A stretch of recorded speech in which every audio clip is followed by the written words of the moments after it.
US ကိုရောက်တာ3နှစ်ကျော်ပါပြီဒီတစ်ခါလိုမျိုးတစ်ခါမှမကြုံဘူးပါဘူးစီစေး$4ကျော်သွားပါပြီဒီနောက်ခေါ်ရိုင်းနားမှာတော့မှဒီနယူးဘန်စီစေးတော်ဆုံးပဲဒီနယူးဘန်မျိုးကနေထွက်သွားပြီဆိုရင်စီရသစေးကြီးပြီဆိုတော့မနေ့က3.99ဒီနေ့4.39လေးချက်နဲ့ကိုပြားပါစစ်ပွဲကြောင့်မလို့ပေါ့လေစီစေးတက်တာအီရန်ရေးကြောက်ပေါ့ဒါပေမဲ့ US ကတော့သူတို့ကတော့ပြတ်သွားတယ်ဆိုတော့မရှိပါဘူးစီစေးနည်းနည်းတက်သွားတဲ့ဟာပဲရှိမှာပေါ့နော်ဆိုတော့ဒီလိုပါမနေ့ကခါစီထဲမလို့ပဲစိတ်ထဲမှာလေဟာ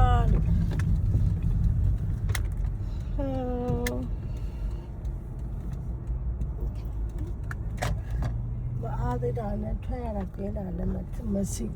မထက်ဖြစ်ဘူးဒီနေ့ကိုလောက်ကပြန်လာတော့လမ်းကြုံတော့ဝင်ထက်လိုက်မယ်လေလို့ဆိုတော့အပြည့်ထိုက်ရင်တော့ဒီနေ့တော့60လောက်တော့သွားမှာပဲ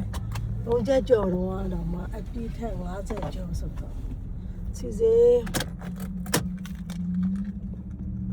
စစ်ပါမဖြစ်ခင်က2.5